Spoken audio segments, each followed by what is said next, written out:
III talking about language instruction for English learners. These are the highlighted points that we will be talking about. The obligations for the English learners, general information about Title III, supplement, not supplant, and then last we'll cover the questions that are going to be in the Title III compliance service. With me today, I'd like to present my colleagues, Michael Crace, he's also a Title III assistant in the Office of Federal Programs, and also Donna Villarreal from the Lao Resource Center that will be talking about the obligations for the English learners and the entrance and the exit criteria.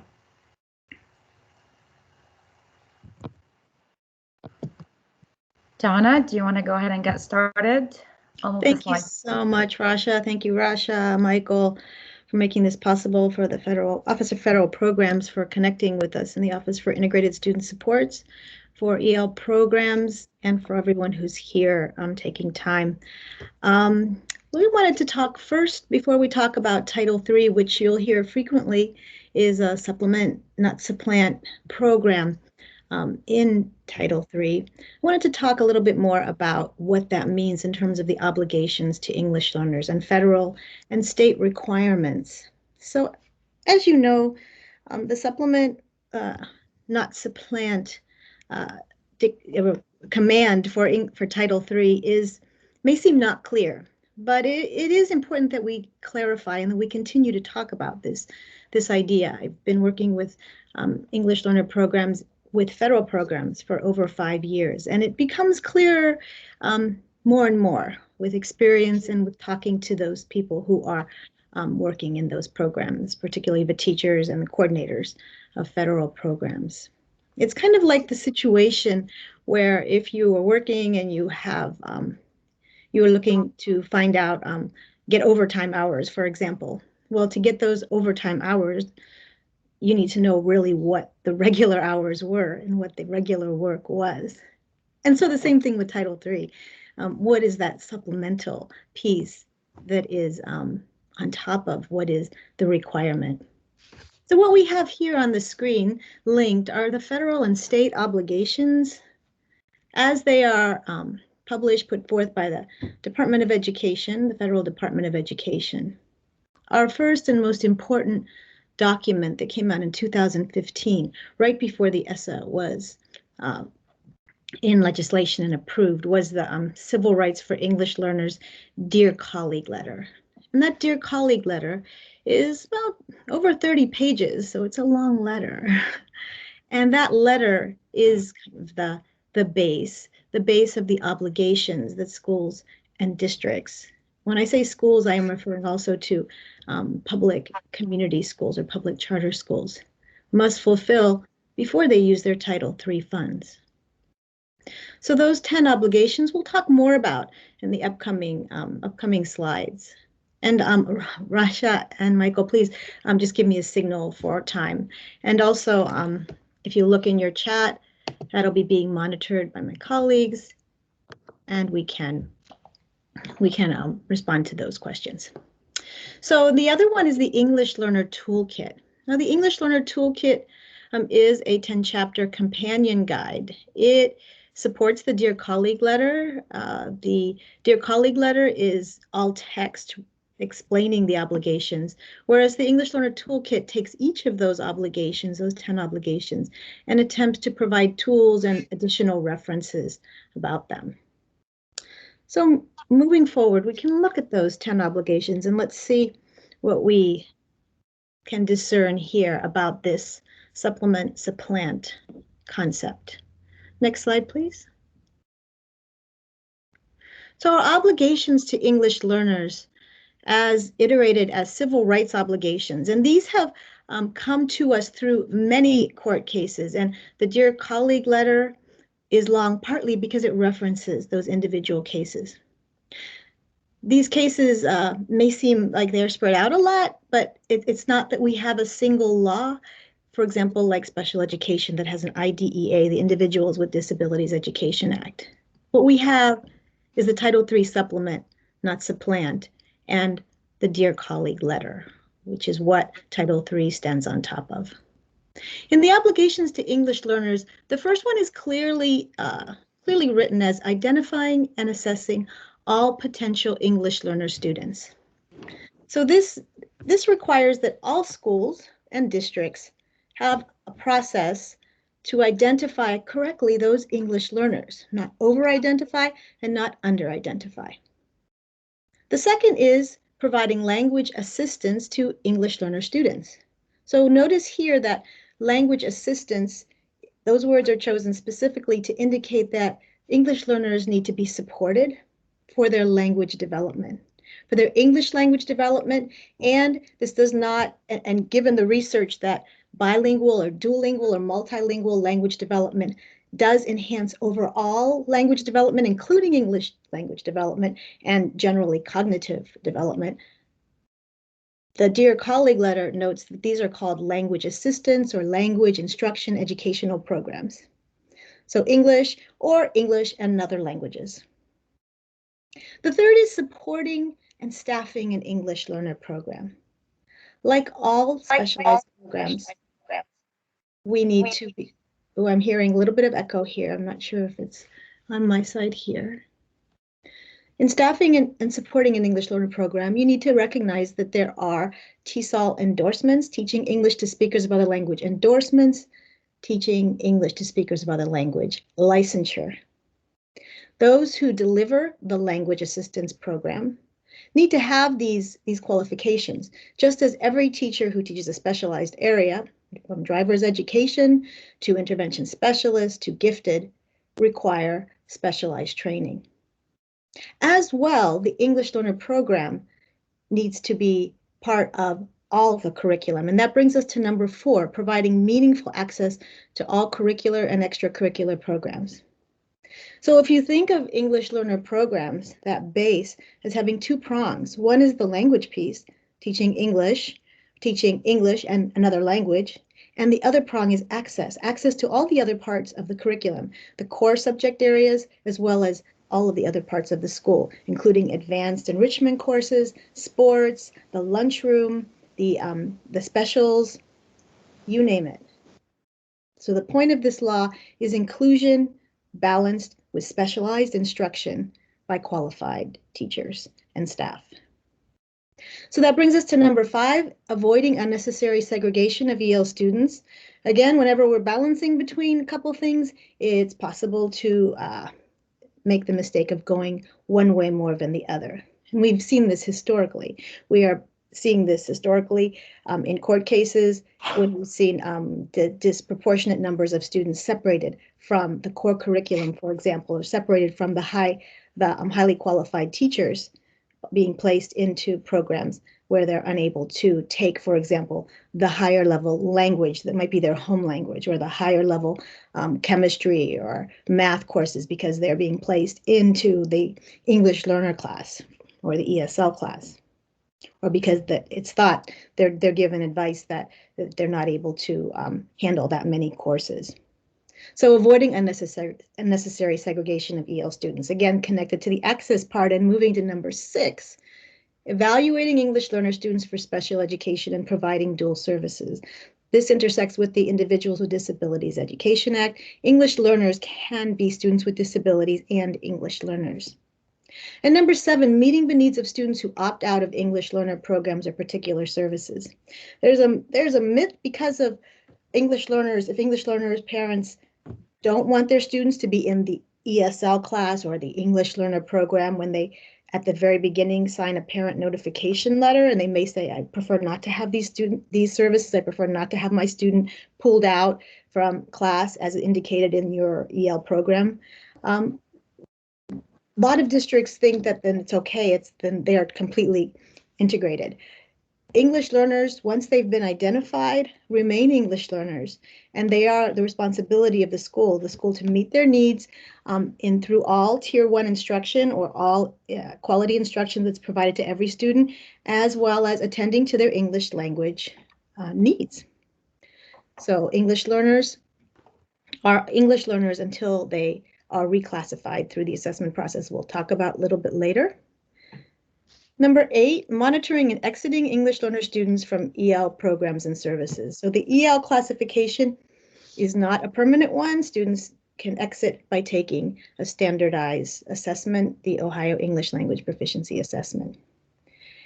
And with this, the district has enough information because they've identified this group, they have provided instruction, they have gathered information about them, they have reclassified them or tested them as a group every year. It's important that the programs evaluate the effectiveness of what they're offering and whether those students are making progress in the school. Again, we're talking about the base. This is the base English learner program obligations that all schools must offer, not with Title III funds. And then number 10, ensuring meaningful communication with the parents who may be limited English, have limited English as well. So it is a requirement not just with Title III, but with all programs that are federally funded, that information be provided to families that's understandable so they can participate and understand and access the programs of the school. So we can go ahead forward, and each of these 10, as you can imagine, we just skimmed through them, could be a presentation in themselves, and it might be, so I encourage you to think about how that might need to be fleshed out in your situations. Going back to the first obligation, identifying English learners. So guidelines are available on the Ohio Department of Education website. Essentially, there's two prongs for the identification of English learners. The first is a language usage survey, or home language survey, might be referred to in other places or in the past. And that is to determine the first threshold for an English learner is that there be a language other than English in the home, and to identify that. After that, those students are tested using a screener, the English language, Ohio English Language Proficiency Screener, which designates whether a student's score would place them as an English language learner, classified for funding and for program purposes. With that piece, imagine the next very important piece, especially for Title III, is the parent notification. And so after the language usage survey and the English learner proficiency screener is administered, students who are identified as English learners receive a letter from the district, from the English learner program, that describes the English learner program. And if you read carefully on the Ohio Department of Education's website, the parent notification letter, which is prescribed in the Every Student Succeeds Act, it includes reference to all of the 10 obligations that we've just talked about.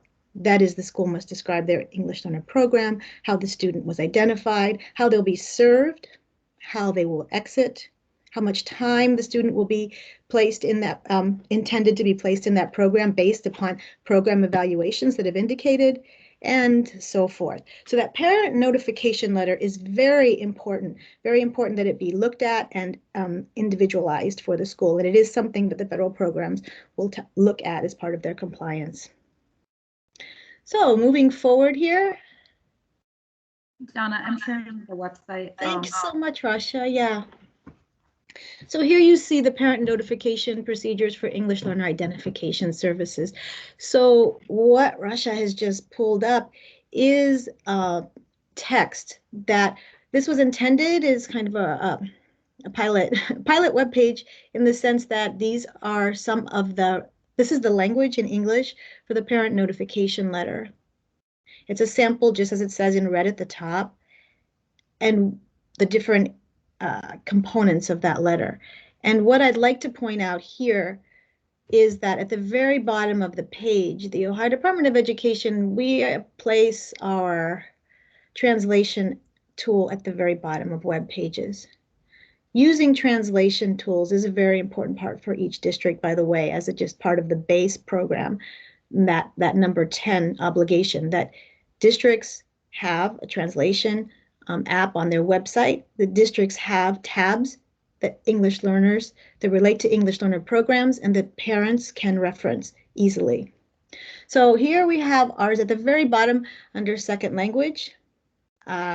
We are not done with this. I will not lie, this is not where we want to place it, and many districts have this right up front, right up top, and we are learning from that. It's just a list here, as Rasha has opened, of the languages you can translate this page into, and from there you can pick a language, hopefully one that you're looking for is there, and you can translate the text of the parent letter into a template for your parent letters. Because as we mentioned before, those parent notifications not only describe the 10 obligations that are being met by the district, but they need to be able to be understood by the parent. So that may require that an interpreter be called to discuss the letter, and it may require that the letter be translated into the home language or the strong language, the dominant language of the family. So here you see that on the web page.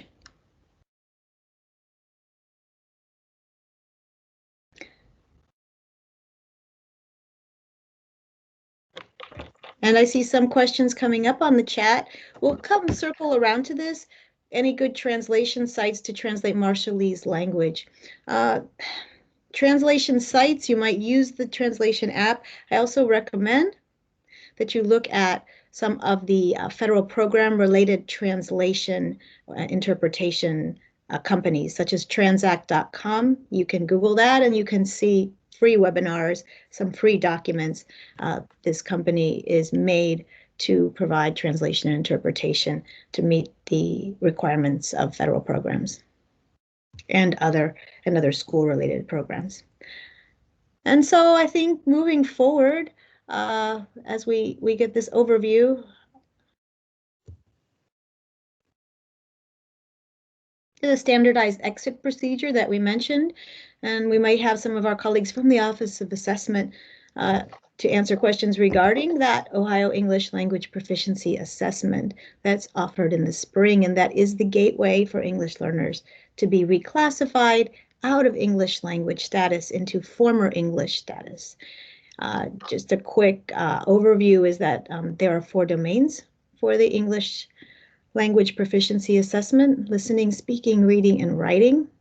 And each domain is scored from 1 being the lowest to 5 being the most proficient.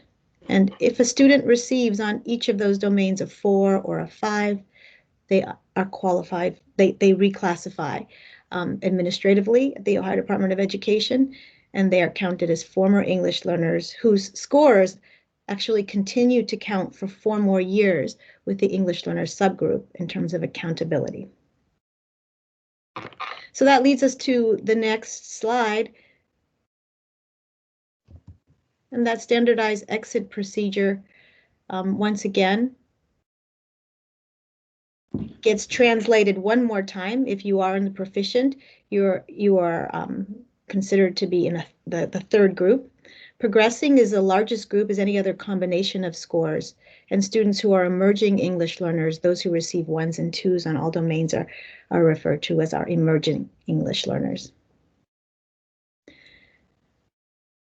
Donna, and on that section, so I don't know if you want to take questions about this part right now or just finish the whole conversation, PowerPoint. It's up to you, Paula. Up to I see a text from Paula. She's Paula Mahaley in the Office of Assessment, reminding you that there is an OELPA FAQ for information on exit criteria. I think, Rasha, we can go forward because we're almost at the end of this, and we'll be circling around to these questions for sure as we go on, just for the interest of time. So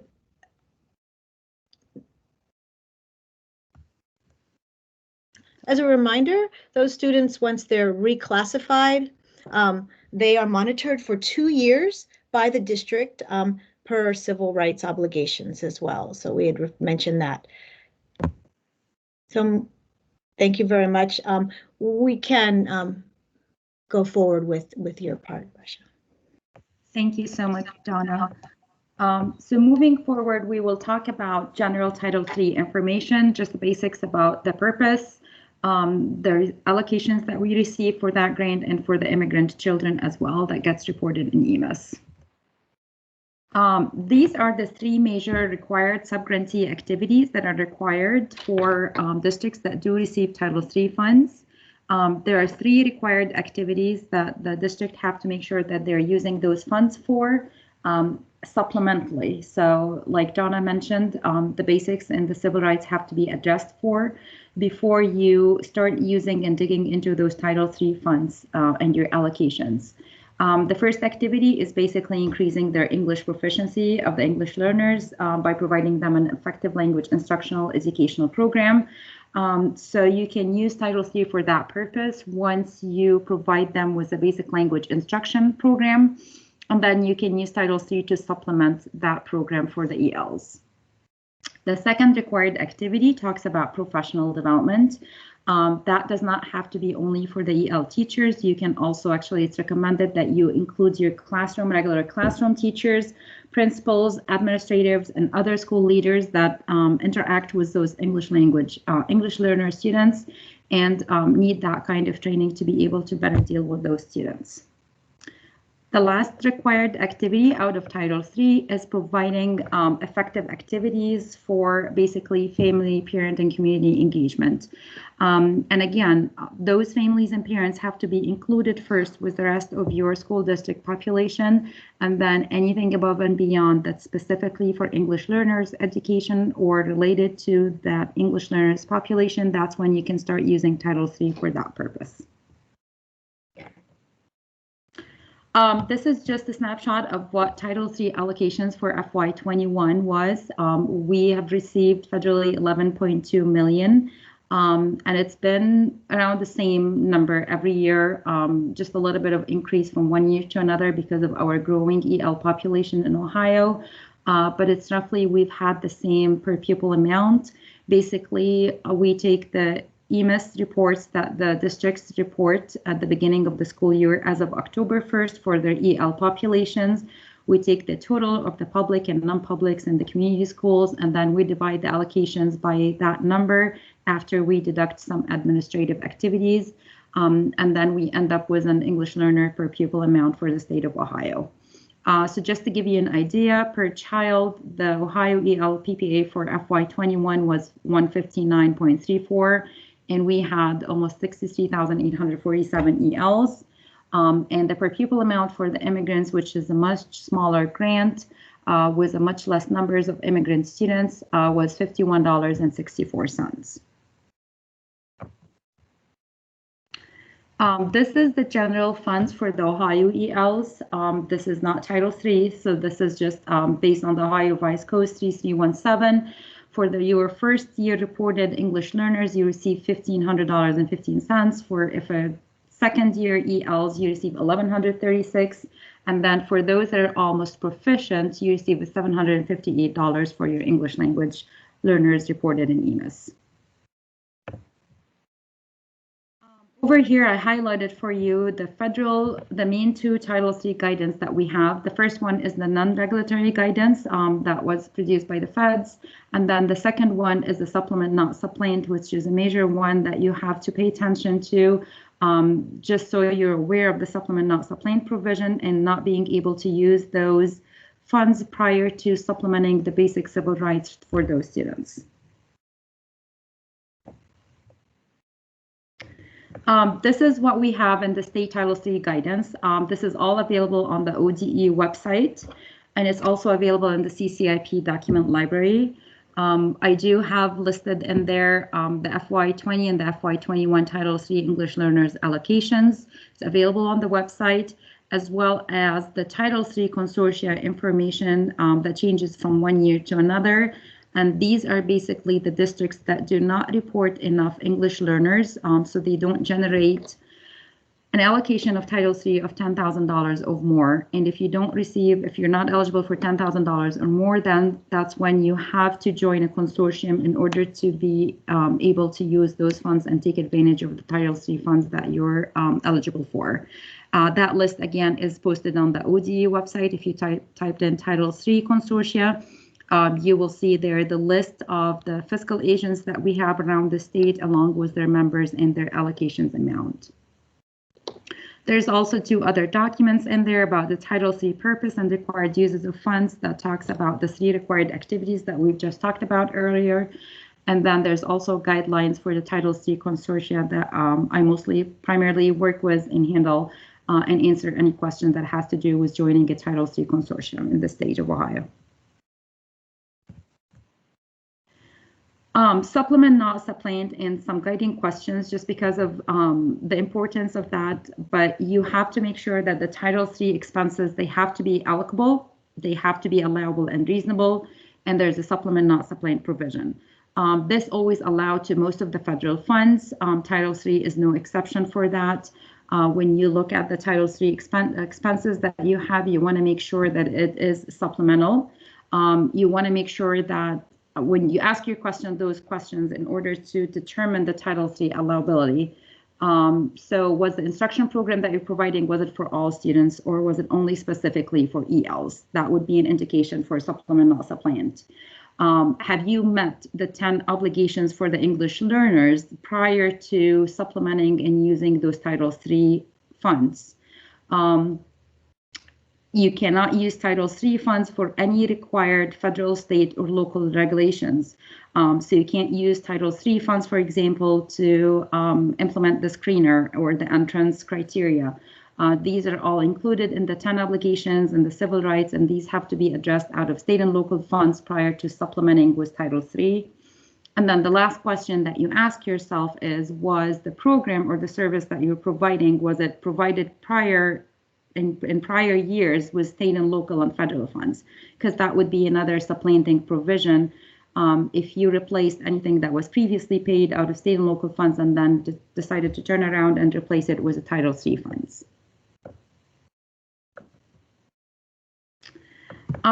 Next, we move into the Title III compliance review. Michael Crace will be taking over that section. I can't see the chat because I'm sharing my screen. So if there are any questions, Candace or Donna, just let me know that needs to be addressed. Please let me know. Thanks, Rasha. Okay, thank you, Rasha and Donna.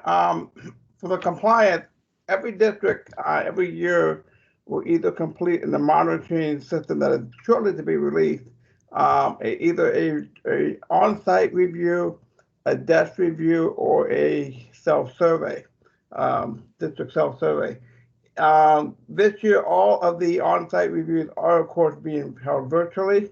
But I just wanted to take a few minutes to go over the questions that you might be asked if you have a on-site desk or self-survey. And the first one deals with the Title III Consortium participants. So if I can have the next slide. If you belong to a Title III consortium, it is because your allocation from Title III is under $10,000. To receive those funds, you will have to join a consortium, and they will allocate those funds for you and work with you on how you're going to use those funds. You are still obligated to, as an LEA, to comply with the same requirements as other Title III grantees.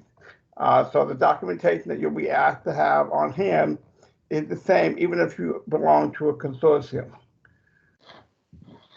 The next question will deal with providing an effective program.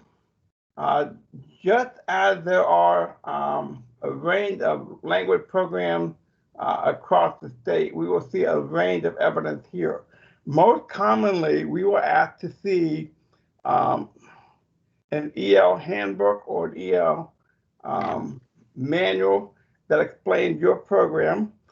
Depending on the size of your district and the size of your program, it could be anywhere from 50 plus pages or a few pages, depending on the size of your program. If you're a new district, a smaller district who's just starting the program, it may just be a few pages explaining the program. As we do these monitoring visits, keep in mind we are not coming out to have gotcha moments. We are looking for ways that we can help you improve your program. It's not about perfection, it's about progress and helping you see areas that could be improved, areas that you could better effectively use the Title III funds for your students. The Title III I forgot to mention the Title III Consortium survey will be coming in the spring. In the handbook, I want to mention in the handbook that we mentioned, you may be asking, well, what should I include in that handbook? We will be looking for, the methodology, theory, what type of program are you doing, pull out, pull in program with your students, those sort of things. Program goals and objectives, student demographics, what did your staffing look like? Do you have need, or do you use aid, perhaps bilingual staff, program policies, and a description of Title III activities, including perhaps family engagement activities. The next area we'll be looking at questions will be related to identification of ELs and making sure that you are making use of the OELPS language screener, and then of course the OELPA. You will also be asked to have samples of the home language surveys. These should be completed samples that you would be asked to upload. You would be asked to, blot out any names or personal information of students, but we want to see that you are using those surveys to identify potential EL students that are enrolling in your district. That said, every student who enrolls in your district from kindergarten up to 12th grade, when they enroll at the beginning of the enrollment process, they should complete that home language survey as a part of the enrollment packet. So make sure you have that as part of your packet and keep those on file in case there is a review or monitoring of your district. Next slide.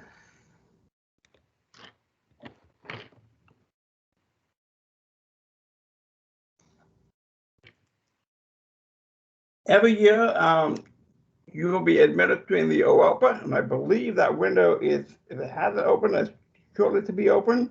I believe it's open now for districts to be administering that. Parents should be notified of the student status from the time that they are put into the program with the OELPS, and then throughout the tenure in EL program, they should be notified of their status and progress with the OELPA scores. Students who exert, as we indicated earlier, a score of 4 or 5 should be exited from the EL program, but they should be continued to be monitored for at least 2 years. Next slide.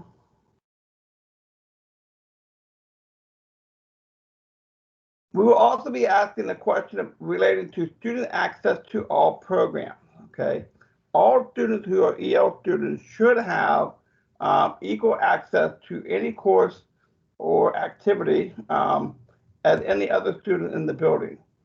This includes pre-kindergarten, magnet, gifted and talented, career ed, arts, athletic program, AP courses, club, honor society, etc. We will also be asking for examples of communication to ELs and the parents or guardians of available school programs. Some examples could be parent handbooks, student handbooks, school flyers, and websites. In a nutshell, anything that you would send home for English-speaking students in English should be sent home to EL family in a language that they would understand just as much as an English-speaking family would understand. So make sure you're including them in that process and have examples of those things on hand. Next slide.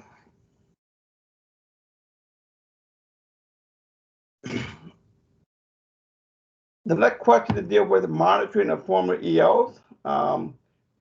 Every district should have a process where they monitor EL students who have exited the program for at least 2 years to make sure that if they have not exited prematurely, to make sure that any academic deficits that occurred while they were in the EL program have been remedied, and to make sure that they are participating in meaningful educational programs comparable to non-EL students or peers who were never identified as EL students.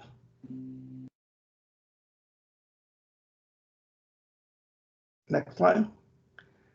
We will also, as we mentioned earlier, the required activities of Title III program, looking to see that you are using the Title III fund to better improve the EL program, to increase EL English language proficiency of the students, to provide professional development, not just for the EL teachers, but for all teachers who have EL students in their classroom.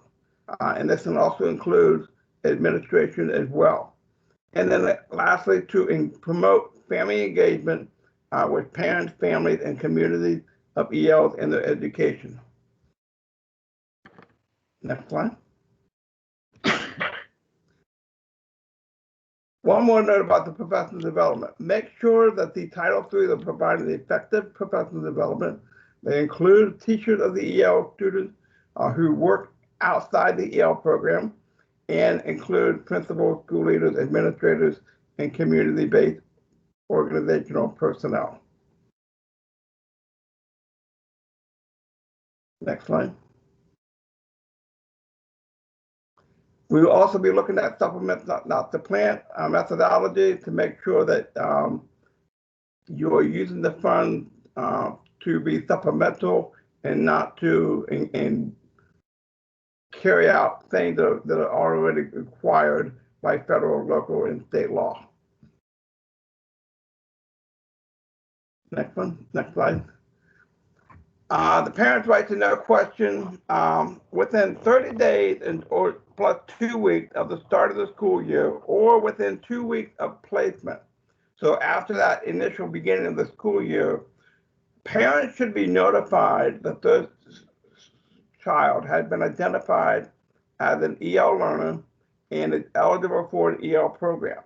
And so we were asked, as far as the monitoring process, for examples of parents who have been notified and the methodology thereof. I would strongly recommend to have this notification in writing, and as opposed to a phone call, just because you can, it's easier to document that is happening and occurring. Next slide, please. Teacher qualification question. All teachers in the EL program should be properly licensed and certified.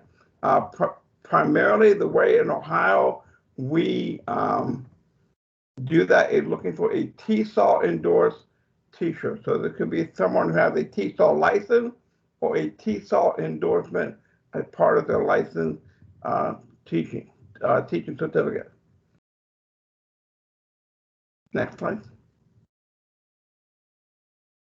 Lastly, there should be a program evaluation every 2 years that the LEA will provide the Ohio Department of Education, where they evaluate the program with a report on the activity conducted in the children served by the EL program. And there are 7 criteria. There is a link in the slide if you want to go to the actual ESSA and see those 7 criteria. But those to be included in your report. That should be done biannually as part of your EL program.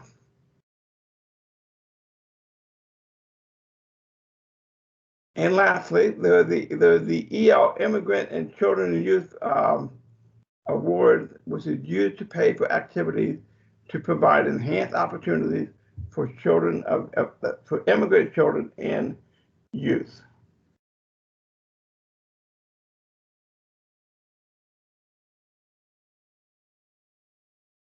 Again, this last slide has our contacts and emails. while most of us are working remotely, it's probably best to email us directly, and then we can assist you with your questions and concerns that you may have from the Office of Federal Program, the Allow Resource Center, and the English Language Proficiency Assessment Department as well. So Ross, I want to hand it back over to you or Donna. And thank you, Michael. Let me stop sharing. Okay, we still have time for any questions or anything that was mentioned in the chat.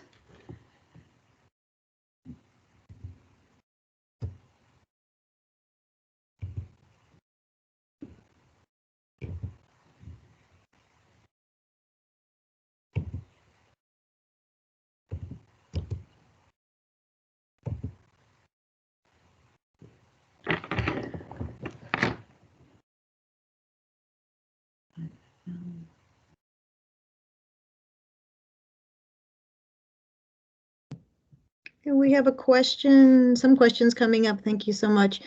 From Amy, where will the survey be located in the spring? Speaking about the survey, the language usage survey, Amy, or another survey? Just want to be sure.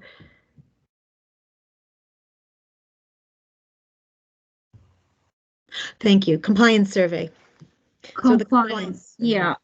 So the compliance, they were doing some updates, and IT is a little bit behind in developing all the updates, but it should be available by next week. I don't know if Morgan is on the call or somebody knows any other final date. Yeah, the latest date that we have is March 1st. So that's what we're shooting for, but I know it's been delayed a couple times. So, we just ask for everybody's patience as we're trying to work through some IT issues. We moved the system to a cloud-based system. So some of that programming is kind of delaying it. But we also are going to be flexible with the compliance process, so that we'll probably announce some flexibilities in the coming weeks. So, but we're shooting for March 1st at this point.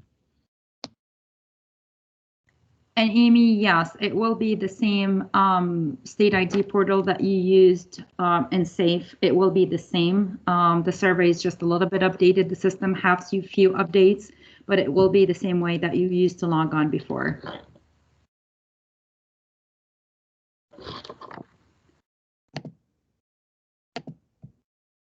So we have another question. Charla asks about finding TESOL certified staff. That this is often an issue, especially in rural areas or just in areas that have low incidence of English learners. A couple of things we recommend is if your district is a member of a Title III consortium, that is, you have fewer than approximately 50 English learners and less than $10,000 in Title III funds. These consortia may assist you in providing TESOL supplemental license, for example. Working through universities, there are avenues for areas of high need where it's difficult to find qualified teachers. We recommend working with your professional development committee, as well as the Ohio Department of Education's Office for Teacher Educator Licensure in finding qualified individuals. As a rule, as Michael mentioned, we're looking for progress. We're looking for the intent to provide these services to English learners. We have seen different ways where perhaps the quality of the English language supports are being met or approached by the use of, for example, world language teachers who have much of the same training as a TESOL specialist. They may even be fluent in the home language of the student. A lot of this is based upon the work of the district to identify the numbers of English learners. Certainly there's a consideration of low incidence or low numbers of English learners and difficulty in finding staff, and a good faith effort to provide that student with English language instruction. And I would mention that there are standards for English language proficiency. And those English language proficiency standards in the state of Ohio and other states should be the guide for providing standards-based instruction for their language development. Hey, Donna, I did want to add also, for the teachers, if you do have a teacher that you get a supplemental license for so they can assist those students, you can use Title II funding for professional development to send those teachers to a university to take coursework to keep that renewed. So that is an allowable use of Title II to pay for professional development for the teachers, as well as Title III. So you can combine those to help those and retain those. I would strongly recommend, though, that you have an agreement with that teacher that they will remain, on staff for X amount of time while the district is paying for that. Otherwise, you're giving them training, and then perhaps another district, take them or hire them, and then you're back to square one. So that's an idea of how to provide training for some staff to become TESOL certified to work with those students. Does anyone want to add anything more to that? Or?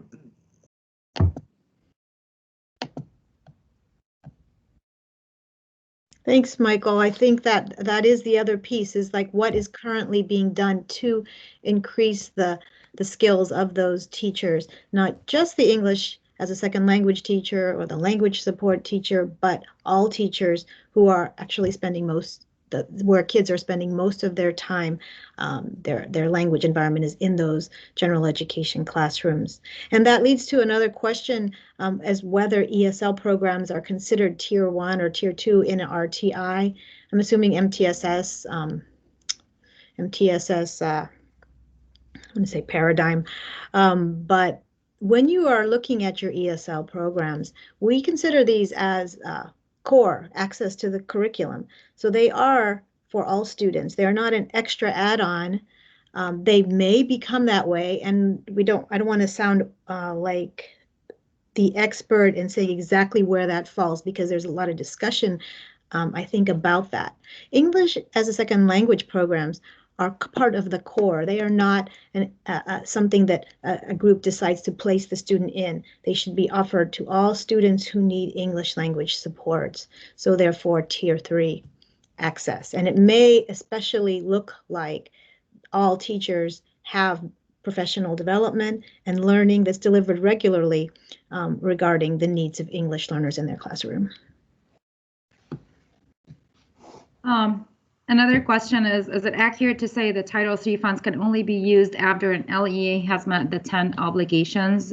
Yes, that's absolutely correct. Those 10 obligations have to be met and have to be provided for the EL population, whether you're receiving Title III or not. If you are receiving Title III, then that's something above and beyond. It's going to be supplemental after you've addressed and met the 10 obligations.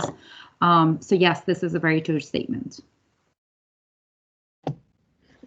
Another question is any special training for an instructional aid for English learner students, is that required?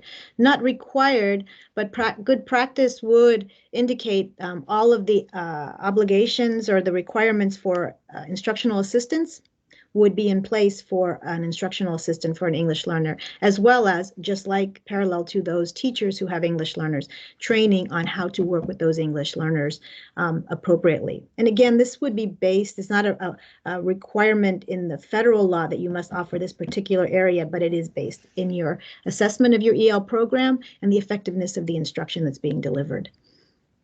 So the needs assessment for your professional learning, that is. Another question is, can Title III immigrant funds used to purchase laptops for staff helping immigrant students? So this will be, it really depends. If you are using your general and state and local funds to provide laptops for all your staff in the buildings using general funds, you cannot turn around and use Title III immigrant specifically funds to purchase for those staff helping immigrant students.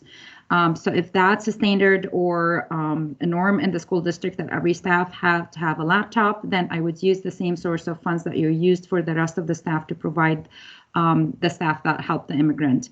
If not all your staff have laptops and you want to use Title III Immigrant for that staff specifically, then yes, that would be an okay purchase for it. But again, immigrants is going to be like Title III in general. It has to be supplemental, something above and beyond.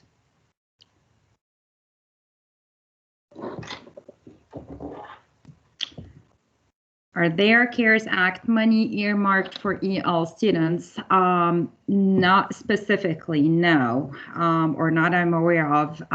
Morgan, do you want to talk more about the CARES Act funds? Sure. Yeah, so CARES Act, if you're referring maybe to ESSER, it's probably the primary act that local education agencies are often eligible for or have received. And under ESSER, you are allowed to use ESSER funds for any of the ESEA grants. So these same allowable activities that are part of Title III, you could use your ESSER funds for that. Having said that, there are a lot of expanded uses too, and even general fund expenditures. If those particular expenditures due to COVID-19, you were not able to pay for those expenditures. There have been state cuts, for instance. So it could be the case that you even fund some of these general fund expenditures to make sure that you meet the 10 requirements, civil rights requirements. You could fund those out of ESSER.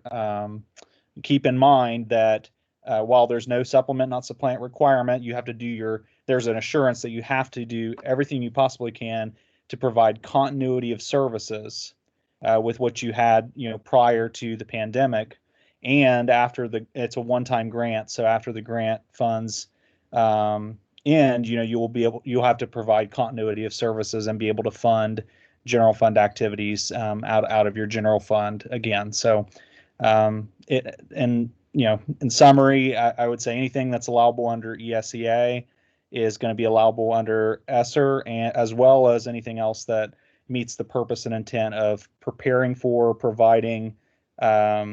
support for coronavirus, the impact of coronavirus. Hope that helps answer your question.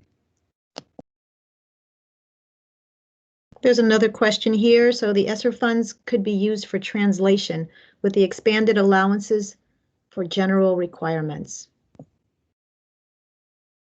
Again, if it relates back to the purpose and intent of responding to coronavirus, preparing for responding to coronavirus, maybe there are additional costs that were incurred due to distance learning too, that you've had to find other methods of making sure translation can occur.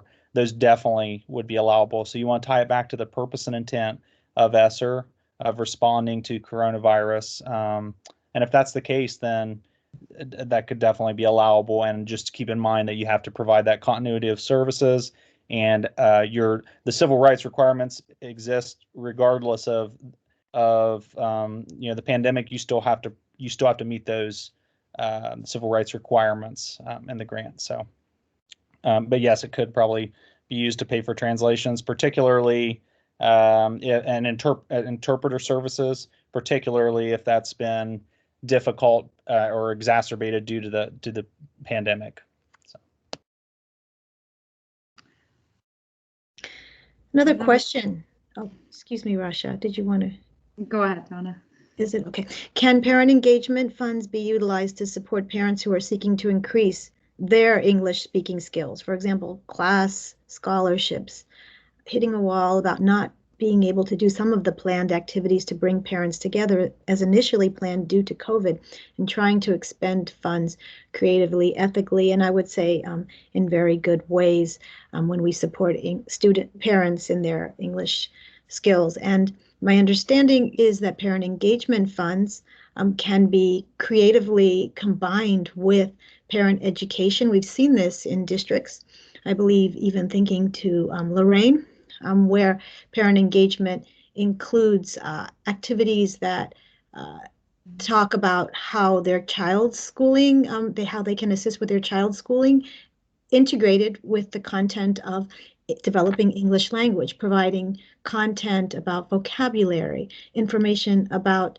the system, the school system, and the particular district and school. So, yes.